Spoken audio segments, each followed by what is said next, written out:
අයිබෝන් ඔබට අද අපි ග්‍රහ ශක්තිය අපේ ජ්‍යොතිෂ නාලිකාවේ දෙවැනි වැඩසටහනෙන් ඔබව මුණ ගැහෙන්න බලාපොරොත්තු වෙන්නේ. අපිට පළමු වැඩසටහන සඳහා ඉතා ඉහළ ප්‍රතිචාර ලැබුණා. අපි ලංකාවේ ඉන්න ජ්‍යොතිෂවේදීන් බොහෝ පිරිසක් මේ නාලිකාවත් එක්ක සම්බන්ධ කරගෙන ජ්‍යොතිෂය හා සම්බන්ධ ඔබ දැනුවත් යුතු කාරණා පිළිබඳව දැනුම ලබා දෙන්නට අපි බලාපොරොත්තු වෙමින් ඉන්නවා.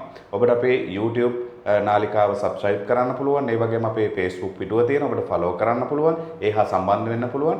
ඒ ඔස්සේ ඔබට වැඩිදුර තොරතුරු අපිත් එක්ක බෙදා හදා ගැනීමේ හැකියාවක් තියෙනවා. එහෙමනම් අද අපි කාටද ආරාධනා කළේ? අද දවසේදීත් අපේ ආරාධනය ප්‍රවීණ ජ්‍යොතිර්වේදියෙකුට ජ්‍යොතිර් විශාරද කීර්තිශ්‍රී දේශාභිමානී ප්‍රවීණ ජ්‍යොතිර්වේදී අජිත් ලොකුගේ මහත්තයා අපිත් එක්ක සම්බන්ධ වෙන්නේ. ආයුබෝවන් කියලා ඔබතුමා පිළිගන්නවා. ආයුබෝවන් තෙරුවසල්නේ. අජිත් මහත්තයා දැන් මේ දවස් ටික අනාගතය ගැන කතා කරලා ජ්‍යොතිෂය ගැන වැඩිපුර කතිකාවක් නැති වෙන දවස් ටිකක් බවට පත් වෙලා තියෙනවා. මැතිවරණ ගැන කතා කරනවා, ආණ්ඩු පෙරළි ගැන කතා කරනවා, නායකත්වයන් ගැන කතා කරනවා. ඒ නිසාමද මන්දා බහුතරයක් පිරිස කියනවා ජ්‍යොතිෂයට ඔච්චර දේවල් කරන්න පුළුවන්ද? එහෙම කරන්න පුළුවන් නම් මොනවද කරන්න බැරි? එහෙම කියලා කතා තියෙනවා. ඔබතුමා ප්‍රවීණේ අපි ජ්‍යොතිෂයට කරන්න පුළුවන් දේවල් මොනවද කියන තැනින් අපේ කතාවට ප්‍රවේශයක් කරමු. ඇත්තටම ගොඩක්ම ස්තුතිවන්ත වෙනවා මුලින්ම අපේ ගුවන්විදුලියේ ප්‍රවීණ දක්ෂ මහත්මයෙක්ව මට ආරාධනා කළේ ගැන මුලින්ම ස්තුතිවන්ත වෙනවා. ඇත්ත වශයෙන්ම ජ්‍යොතිෂය ගැන කතා කරනකොට අපි නොබීව කතා කරන ජ්‍යොතිෂ වෙනුවෙන් අපි නොබීව කතා කරන්න ඉදිරිපත් වෙනවා. ජ්‍යොතිෂ විතරක් නෙමෙයි අපේ රටේ මිනිස්සු තමන්ගේ අභිමානය කෙම්පාන් ශාන්ති කර්ම, සෙත් කවි, ප්‍රාණ කවි, ජ්‍යොතිෂ වේද්‍ය, ජ්‍යොතිර්වේදය, ආයුර්වේදය, සෙත් කවි, ප්‍රාණ කවි, කෙම්පාන් ශාන්ති කර්ම, බලිතොවිල් ශාන්ති කර්ම මේ වගේ විවිධ තනි කරලා ගන්න බැරි පුළුවන් දෙයක් නෙමෙයි මේක. ඒ විතරක් නෙමෙයි. ඔබ දන්නවා සර්ප විස වේදකම, අංගප්පොර සටන්කම, ශිල්ප ක්‍රම මේ ආදී මේක චේන් එක මට තව කියන්න පුළුවන්. මේ කියන්නේ ශ්‍රී ලංකාවේ අභිමානය. මේක අපේකම. ඒතර සුද්දෙක් සුද්දගේ දේ බොරු කියලා කවදාවත් කියන්නේ නැහැ.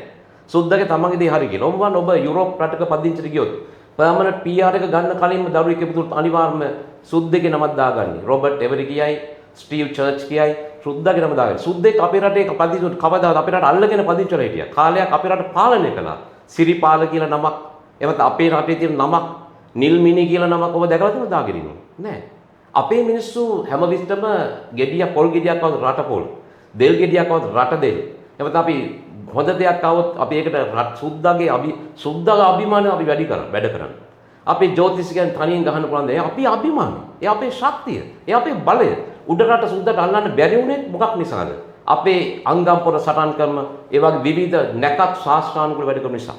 ඒ නිසා අපේ සමහර අය කියන බුදුරජාණන් වහන්සේගේ කිං කරිසති ගාථාවක් අල්ලගෙන ජ්‍යොතිෂයට ඇති පුදන් ගහනවා. බුදුරජාණන් වහන්සේ දේශනා කළ තින්නේ ග්‍රහයෙන් කුමක් කරන්න? ඉතින් මම කියන්නේත් ඒකයි. ග්‍රහයෙන් කුමක් කරන්න? ග්‍රහණ කරන්න පුළුවන් දෙයක් නැහැ. ග්‍රහය කියන්නේ ඇත්තටම මොකද්ද? ඒක මිනුම් දණ්ඩක් පමණයි. අපිට සෙනසුට හොඳ පොස් නමක් දාන්න පුළුවන්. අපිට ගුරුට හොඳ පොස් නමක් දාන්න පුළුවන්.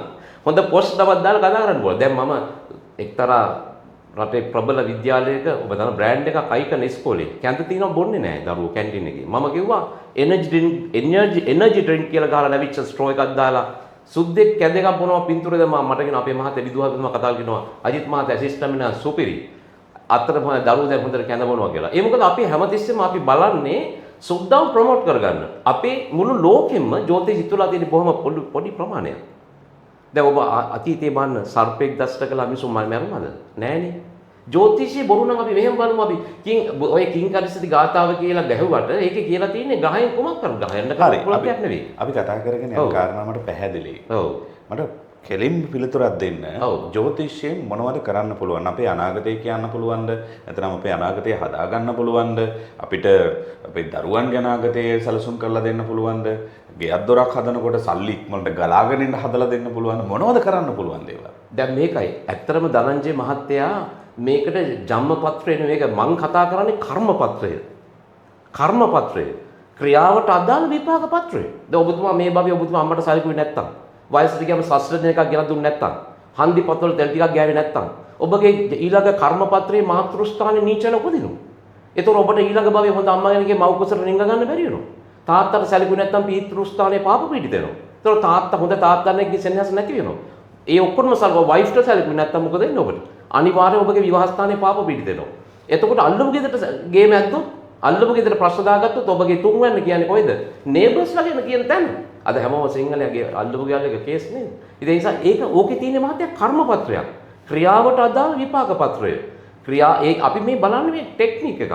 ඒතර ඔබතුමා මම කියවනේ මේවා කරන්න බෑ අරවා කරන්න ඒවා කරන්න. ඇත්තට මෙහෙමද මේක තියෙන Google Map එක වගේ. රෝඩ් සයින් එක වගේ. මම කියන්නේ කේන්දරය කියන්නේ උපදේශන සේවයක්. මේකේ කියන්නේ මේක සම්පූර්ණ කියලා මේක 100% කේන්දර බලුවම මේක 100% මේක සම්පූර්ණ උඩු යටු කරන්න පුළුවන් වෙන්නේ නැහැ. ඔබගේ ජීවිතයේ දියුණුවට ඔබේ කුසල් බලය 33ක් බලපානවා. try එක 134යි. දෙවිය බුදුන් 133යි. එකතු වුණොත් 100. මේ ඔබට කොහොමද ගණනය කිරීම කරන්නේ? ඒ ගණනය කිරීම කරන්නේ නෙමෙයි. දැන් ඔබතුමාට අපි මේ කුසල් පංචමා ප්‍රයෝග තියෙනවා. උතුම් භද්‍රාවගේ සසවිගද යෝග ගණනාවක් තියෙනවා. බුදුහාම යෝග හතක් තිබ්බනේ. බුදුරජාණන් වහන්සේ කටකලග්නේ විසාර නැකතේ. යේසුස් වහන්සේත් කටකලග්නේ. ඔබතුමාට යෝග තිබ්බා කියලා ඔබතුමා try එක වැඩි කරන්නේ නැතුව ඒක ගොඩ යන්න බෑනේ. ගණන අන්න එකයි. ඔබතුමාට නිදානේ මේක පොළොව යට අපි මැණික් තියෙනවා. පොන් මැණික් ගන්න අපි try කරන්න බෑ. try එකේ 34 වැදගත්. මම කියන්නේ ජ්‍යොතිෂයේ බොරු කරන්න කියලා හැමතිස්සෙම. මගේ පුතා ડોක්ටර් කෙනෙක් දක්ෂ ජ්‍යොතිෂවේදී භාෂා ගන්නව ලංකාවේ කේන්ද්‍ර බන්න පුළුවන්. වෛද්‍යවරයෙක් ඉංග්‍රීසි චයිනීස් සිංහල හැම භාෂා කතා කරන්න පුළුවන්. මම කතා කරන්නේ එයා රාහුගෙන් ඉගෙන ගත්තේ. කේන්ද්‍ර බලපු එක්තරා ලංකාවේ බ්‍රෑන්ඩ් එකක් අයිකන් එකක් ඔයා ડોක්ටර් වෙන්න බෑ කියලා. එයා ડોක්ටර් වෙලා පෙන්නුව විතරක් නෙමෙයි ඒ ડોක්ටර් කිව්වා විතරක් නෙමෙයි ජ්‍යොතිෂවේදියෙක් වෙලා ඒ මහතර වැරදි තැන එයා කතා කරා. වැරදි තැන එයා පෙන්වලා දුන්නා. ඒක නිසා මම කියන්නේ මේක Google Map වගේ මේ ග්‍රහය විදිහට අපි හැදෙන්න එපා. අපිට ඕන විදිහට ග්‍රහය අපි හදා ගන්න ඕනේ. ඒකනේ යථාර්ථය. ග්‍රහය විදිහට අපි හැදෙනවා මේ ශාස්ත්‍රය මොකටද? මේක යට කරන්න අරක මේ වෙද්දකම සෙත් කවි ප්‍රාණ කවි අංක පුරසන් මේව යටක මේ මතු කරලා ගන්නවා. අපේ අභිමානය. අපේ අයිතිය. ඒක අපි සුරක්ෂිත කරගන්න සුද්ධ සමාජයේදී පහලට දාන්නේ නේද? හරි. දැන් මගේ ජන්මපත්‍රයේ තියෙන කාරණා ගැන කතා කරද්දී අපි හිතමු කෙනෙක් හිතනවා මගේ ජන්මපත්‍රයේ කියලා තියෙනවා ඔයාට මේ ඉදිරි අවුරුදු 2 හොඳ නෑ. හරි භයානකයි. එක්කෝ රටකට යන්න. එහෙම නැතිනම් මොනවා හරි වතාවත් ටිකක් කරන්න කියලා. ජන්මපත්‍රයේ ඔය කියන Google Map එකේ ඉස්සරහා ලොකු ට්‍රැෆික් එකක් තියෙනවා කියලා අපිට රතු පාටින් පෙන්නන්දී ඒ ට්‍රැෆික් එක අවම කරගෙන යන්න හරි විකල්ප මාර්ගයක් භාවිතා කරන්න හරි ජන්මපත්‍රයේ කලින් පරීක්ෂා කළොත් අපිට පියවර ගන්න පුළුවන්. ඇත්තටම සමහර වෙලාවට ඔබතුමාගේ වාහනේ ලොකු නම් Google Map එකේ අපේ මහත්තයා දරංජේ මහත්තයා පොඩි පාරවල් පටු පාරවල් පෙන්නනවා සමහරවිට. වාහනේ ලොකු දුර යන්න බෑ නේද? ඒතකොට ඔබතුමා මොකද කරන්නේ? Google Map එක ඕෆ් කරලා යනවා. ඔබ පාරේ වලක් තියෙනවා. ඔබේ රෝද හතරේ වාහනේ ඔබට වල මැදි කරන්න පුළුවන්. මම කියන්නේ මේක කරතියන් යන්න එපා. මේකේ රිෂුරෝ සඳහන් කළේ ගඟකින් එතර පාවුවක්සේ භාවිත කරන්න. ගඟෙන් එතුලා පාවුව තොටුපොලේ තියාගන්න. තියෙනවා. කරේ යන්නේ බෑ ජෝතිෂ කරේ යන්නේ. කරේ යන්නේ මොකටද? මේක අපි මේකෙන් බලාගන්න. මේක බලාගන්න. දැන් ඔබත් මම කියන්නේ ඉස්සරහා පොඩි අවුලක් තියෙනවා කියලා. ඉතින් බලාගන්න ඔබටම වාසි. දැන් අපි කිය සිකුරු දසා නරක විදිහට 22 දෙල් කබ්ජ ලැබුවොත් ඇක්සිඩන්ට් වෙනවා. ලේවල දෝෂ වෙනවා. සුගර් වැඩි වෙනවා. ඒක සාමාන්‍ය දෙයක්. අපි දැනගන්න අවශ්‍යද? 22 දෙල් කබ්ජ කෙනෙක්ගේ 6 වෙනි කාන්තාව ඊට 6 වෙනි ගර්භාෂය කියන තැන අනිවාර්යෙන් ගර්භාෂය ප්‍රශ්න එනවා. ඉතින් ඒගොල්ලන් ගර්භාෂය වැඩි ටික දරුවෝ බිහි කරලා ඉවරනට පස්සේ ගර්භාෂය ඉවත් කරොත් වරදක්ද? නැවත අපි යෝග ව්‍යායාම කරලා ඒකට බේතක් දුන්නොත් වරදක්ද? අපි ඉස්සර අපි පොඩි කාලෙහිම ජ්‍යොතිෂය ගැන කතා කරනකොට අපේ දෙමව්පියොත් හරි ගෞරවයෙන් කතා කළා. අන්න හරි. හැබැයි ඊට පස්සේ ඔන්න පරපුර වෙනස් වෙන්න ගත්තා. සහස්‍රය අය කියලා ඉපදුනා පිරිසක්. ඒ අය ඊට වඩා ටිකක් අඩුවෙන් කතා කළා. දැන් නව පරපුරක් බිහි වෙලා තියෙනවා. ඒ නව පරපුරක් ගත්තාම ඕවා කොහෙද ඕවා කරන්න පුළුවන්ද ඔබතුමා කියනවා ලේ කුපිත වෙනවා සුගර් වැඩි වෙන්න පුළුවන් ගර්භාෂය සම්බන්ධ ගැටලු වෙන්න පුළුවන් මේක කොහොමද විද්‍යාත්මකව තහවුරු කරපු දේවල්ද කෙනෙකුට ප්‍රශ්න එන්න පුළුවන් මොකද අපි මේ කතා කරන්නේ සමාජ මාධ්‍ය ඇතුලේ අපිව අභියෝගයට ලක් කරන්න පුළුවන් ඔබතුමා කියන සියලු කාරණාවල වගකීම ඔබතුමාට තමයි තියෙන්නේ අනිවාර්යයෙන් ඒ නිසා මේ ඔප්පු කරන්න පුළුවන් දේවල් අතර අනිවාර්යයෙන් පුළුවන් ඔබතුමාට මම පොඩි දලංජේ මහත්තයා පොඩි දෙයක් කියන්න. ඔබතුමා ගැන නවීන සාක්ෂණය ගැන කතා කරන්නේ. මගේ පුතා වෛද්‍යවරයෙක් කියලා මම කිව්වා.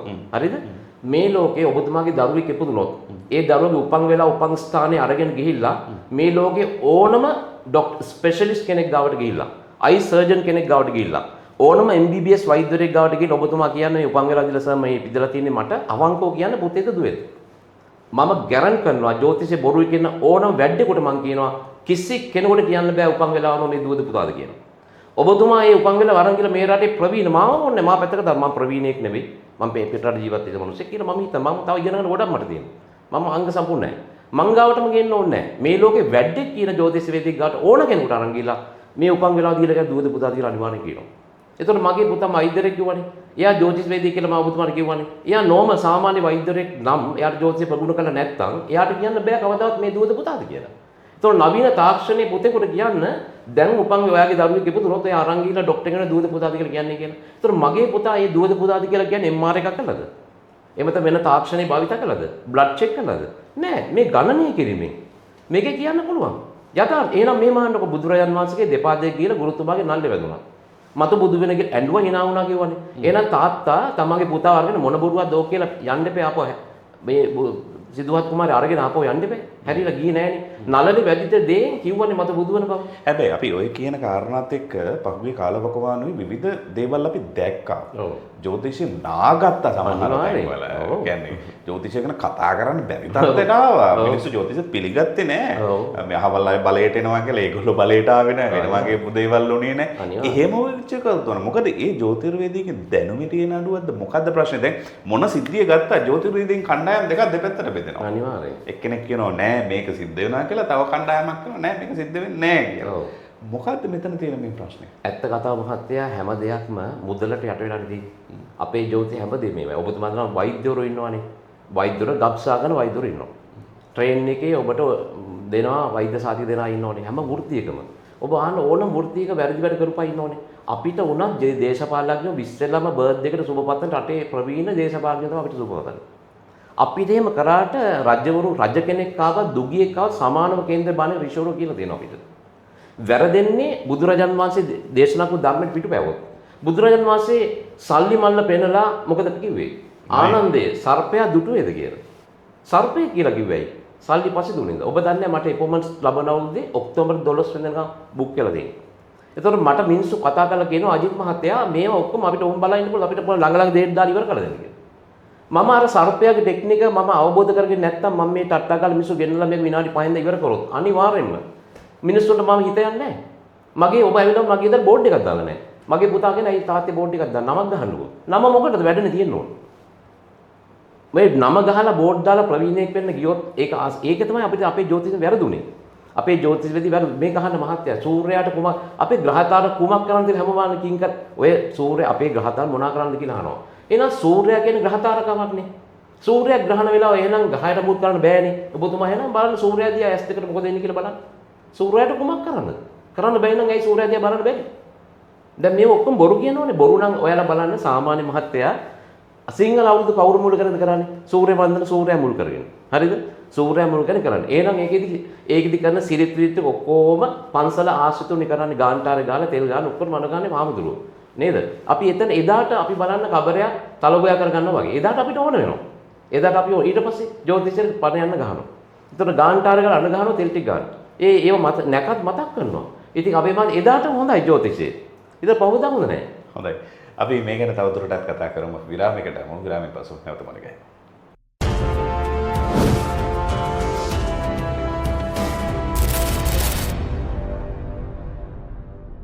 සියලුම ආතරයිටිස් රෝග සඳහා රාජපුර හන්දි තෙල ඔබ සුවෙන් තබයි. බඩ පපුව දනවා බඩ පුරෝදාල වගේ කෑම කන්න බෑ කිසිම පිරියක් නෑ. ඔළුව කැක්කුමයි වමන යන්නත් වගේ. ඉන්න බෑ ගැස්ට්‍රයිටිස් වගේ. එකම විසඳුම රාජපුර පංචබල අමෘතපානය. දේශීය ඖෂධවලින් නිෂ්පාදිත රාජපුර පංචබල අමෘතපානය ගැස්ට්‍රයිටිස් රෝගය සම්පූර්ණයෙන් සුව කරයි. මට දැන් 100%ක්ම හොඳයි. පුදුම සහනයක්නේ දැනෙන්නේ. හොඳ බෙහෙතක් තියාගෙන අපි අපරාධෙනි දුක් විඳින්නේ. දැන් අපි ගැස්ට්‍රයිටිස් වලට ටටා කිව්වා. දියවැඩියාව සුව කරන වටිනා පාරම්පරික බෙහෙත් වට්ටෝරුවකින් නිපද වූ ඉතා ඉක්මනින් සීනි මට්ටම අඩු කරන රාජපුර පංචබල දියවැඩියා චූර්ණය ජීවිතය ප්‍රබෝධමත් කරවයි. පාරම්පරික බෙහෙත් වට්ටෝරුවකින් සමන්විත රාජපුර පංචජීව අර්ශස් තෙල. මුලගින්න මලබද්ධය මල සමග ලෙපිටවීම අර්ශස් ගෙඩි ඇතුළු සියලුම අර්ශස් රෝගවලින් ඔබව සම්පූර්ණයෙන් සුව කරයි. රාජපුර පංචජීව අර්ශස් තෙල. මට තිබුණු දනිස්කැක්කම හොඳ කරගන්න මම හැම දොස්තර කෙනෙක් ගාවටම ගියා. ඇයි මට තිබුණු කොන්දේ අමාරුවට? හැමෝම ආතරයිටිස් කියලා බෙහෙත් දුන්නා. ඒත් කිසි වැඩක් වුණේ නැහැ. ඔය අතරේ තමයි රාජපුර හන්දිතෙල ගැන හඬ ලැබුණේ. ටික කාලයයි පාවිච්චි කරේ දනිස් අමාරුව කොහෙන් ගියාද නැහැ.